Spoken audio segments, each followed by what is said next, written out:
During college, I worked at the university's annual haunted house attraction. It was a huge hit, especially on Halloween night, which was also its last open night each year. The attraction was held in an old, abandoned dorm that hadn't been used in years. Rumor had it that this place was actually haunted, but I never gave it much thought. It was probably just another campus legend. Halloween night was packed. Students flooded in, eager to get their scare fix. We stayed open until midnight, and as one of the staff, my job was to do a final walkthrough once the last group went through, making sure that no one got lost or was still lingering inside. Easy enough. I grabbed my flashlight and started the walkthrough, going room by room. The place was creepy for sure, but without actors and crowds, it was just an empty building filled with fake cobwebs and plastic skeletons. I didn't scare easily, and I knew the layout well enough to keep moving without a second thought. As I made my way through the halls, I eventually reached one of the last rooms in the attraction, the maze. This room was a claustrophobic labyrinth of mannequins twisted into different poses. There were no actors here. The stillness meant to unnerve people on its own. I always thought it was the creepiest room, but only because of how lifeless the mannequins looked. They didn't even need to move to make people feel uneasy. I started navigating through, my flashlight flicking across the rows of plastic bodies. As I stepped deeper into the maze, I heard a noise behind me. I stopped, turned, and shone my light. Nothing. It was probably just the building settling. This place was ancient after all. I shook off the brief spike of adrenaline and kept walking, my footsteps echoing in the eerie silence. As I took another step forward, something caught my eye. One of the mannequins, just a head with no eyes, no mouth, nothing, seemed to have moved. It was positioned further into the path than I thought it had been a second ago. At least, that's what I thought. Was my mind playing tricks on me? I was frozen, just staring at it. The head was angled directly at me, blank and featureless, but it still felt like it was looking at me. My skin prickled and my heart sped up, but I tried to shrug it off. I was tired, that was all. It had to be my mind that was just playing tricks on me. I slowly moved past it, not daring to take my eyes off the thing. And when I was safely beyond it, I quickened my pace. The exit wasn't far now. I could see the door at the end of the room. Then, a loud crash echoed behind me, making me jump. I spun around, flashlight shaking in my hand. I scanned the area, but nothing seemed out of place. But I'd had enough. I just wanted to get out of there. I turned to head for the door, and my heart stopped. Every single mannequin that had been standing in front of me was now facing directly at me. All of them. I didn't have time to process it. It had to be a prank, right? Someone messing with me? But I wasn't sticking around to find out. I sped up, practically running for the door, refusing to look up at the mannequins again. When I finally reached the door, I flung it open and stepped through. For a brief moment, I hesitated. I turned back, my flashlight casting one last beam into the room. Every mannequin was back in its original position, except one. The one I had passed earlier was now standing just a few feet from the door, and it was staring directly at me. Then, slowly, its head moved. I slammed the door and ran out of that building, my heart pounding in my chest. That night stayed with me, and even now, I can't shake the feeling that something was in that old dorm and it had been watching me, waiting. It's safe to say that I never went back to that place again.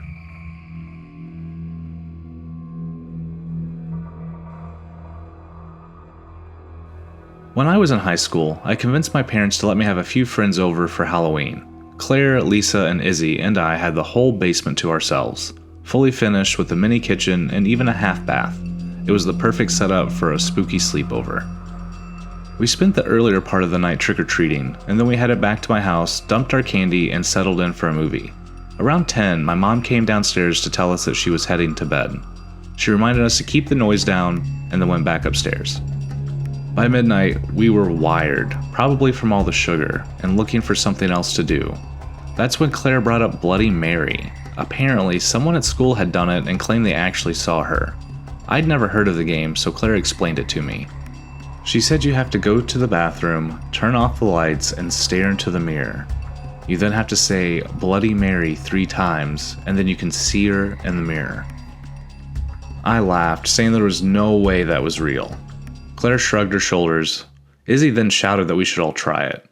Claire said if we do, we need to take turns and go in alone. The bathroom was the perfect place for this game. A single mirror hanging over the sink, and it was just big enough to make you feel uncomfortable if you stared at it for too long. I wasn't scared though, it was just a stupid game. Izzy went first. She lit a candle, walked into the bathroom, and closed the door. The three of us pressed our ears against it, listening to her whisper, "Bloody Mary, Bloody Mary, Bloody Mary." A few seconds of silence followed before the door creaked open and Izzy came out. She laughed and pretended to be a ghost. We laughed, shaking our heads. Next was Lisa's turn. Same routine. 3 whispers of Bloody Mary, a brief silence, and then she came out, rolling her eyes, talking about how stupid this was. Claire went in after her, but even she came out of the bathroom with nothing to report. They then all looked at me. It was my turn. I walked towards the bathroom, rolling my eyes as Claire handed me the candle. Just as I was about to close the door, Claire stopped me. She said she realized she forgot that there was something else that we were supposed to do. We looked at her with wide eyes. She said you have to take a knife into the bathroom with you, and that's probably why it wasn't working.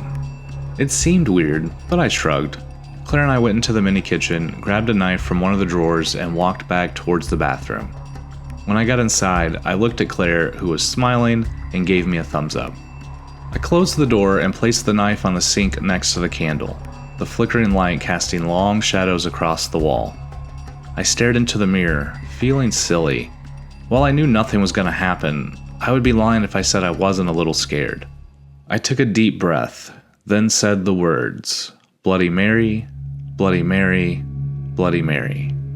The room went silent. For a few seconds, nothing happened. Just the candle's soft glow and my own reflection staring back at me. Then I saw it. Movement in the corner of the mirror. I squinted. Was that a face? My heart skipped a beat as I stepped back. I turned around quickly, but before I could register what was happening, Izzy popped out from behind the door, laughing. I screamed and the others burst into the bathroom, howling with laughter. They'd tricked me.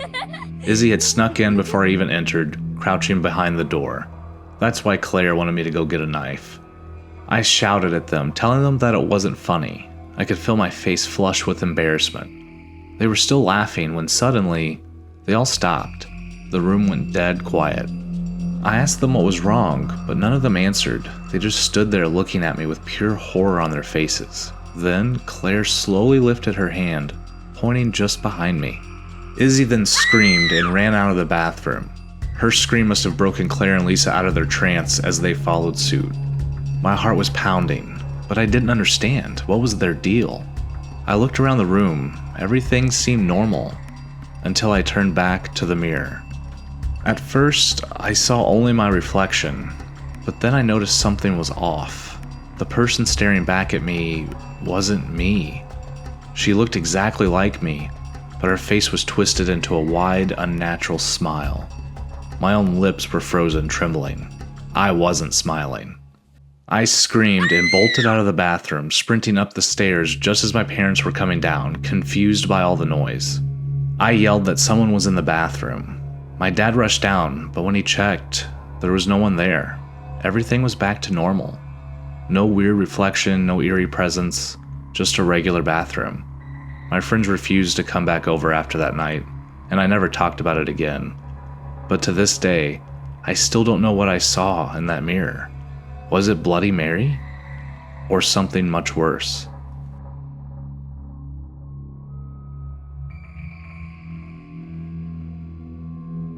It was Halloween night, one of my favorite nights of the year. My husband Ben and our son Josh and I made our way to the town's annual Halloween festival. It was small, but we loved it. Bonfires, rides, a mirror house, hay rides, and, of course, the corn maze. We always saved the maze for last. Something about wandering through the tall, twisted stalks of corn just as the night fell felt perfect for the holiday. After a fun day, we were finally headed to the corn maze. It was around 7:30, just starting to get dark. The air was crisp, filled with the scent of popcorn and firewood. As we reached the entrance, Ben suddenly stopped. He said he had forgot his camera and that he wanted to go back to get it. He told me to go on ahead and he would catch up. I nodded, grabbing Josh's hand and leading him into the maze. I could hear the excited chatter of families behind us as they entered too. The maze wasn't very big. 3 paths that looped around that led back to the entrance. We had done it every year, so I wasn't worried. We walked for a few minutes, passing a couple of families on their way out. Josh seemed excited, pointing at every shadow that moved. Then Josh tugged on my hand. He yelled "Mom" and pointed to one of the walls of corn off to our right. There, hidden behind rows of stalks, there was a narrow opening. I didn't remember this path from the map. It was small, almost as if the corn had bent on its own to create a doorway. Josh's eyes lit up and asked me if we could go that way. I hesitated. Ben hadn't caught up with us yet, and I didn't want him to miss out on the walk. I looked back to see if he was coming, but there was no sign of him. Josh kept tugging on my arm, so I gave in with a sigh. We stepped through the gap, the corn closing in around us. The path was narrow and wound around sharply, but it seemed to go on forever. After a few minutes, I started to feel uneasy. The maze wasn't big enough for a path to go on this long. I slowed down and turned around, trying to remember where we had come from, but that's when my stomach dropped. The path behind us was gone. It was like the corn had swallowed it whole. The way back was completely sealed off. My heart raced, but I forced myself to stay calm for Josh's sake. I didn't think he had realized what was going on yet, as he was still excited and wanting to go further down the path. I pulled out my phone to call Ben, but there was no service. The more we walked, the more it felt like we were going in circles, yet never finding a way out. The maze wasn't that big, but somehow we just couldn't find the exit. The sky had fully darkened now, the only light coming from my phone's dim screen. By this point, Josh could sense something was wrong. He kept asking where his dad was and that he was ready to go home. I told him we were leaving. I tried to sound confident, but inside, panic was creeping in. We'd been walking what felt like ages. The corn seemed endless, and every time I glanced back, the path behind us had disappeared again. It was like the maze was alive, closing in on us. I picked Josh up and started walking faster, then running, hoping to stumble back onto the main trail. The corn stalk slapped against my arms and legs, but no matter how far I ran, there was no way out. The maze seemed to be toying with us, trapping us inside. After what felt like forever, I tripped, falling into the ground and dropping Josh. My face hit the dirt, pain shooting through my cheek. I scrambled up quickly, hearing Josh's cries, but when I looked around, I froze. The corn was gone. We were in an open space, the entrance to the maze. I heard shouting and looked up to see 2 police officers running towards us. They scooped Josh and me up. They asked if I was Diana. I nodded, completely dazed. How did they know my name? What was going on? They hurried us to the parking lot where a crowd had gathered, all staring at me. An EMT checked us over, but I couldn't focus on anything until I saw Ben running towards us. His face was pale, tears streaming down his cheeks as he hugged us both tightly. I asked him what was going on.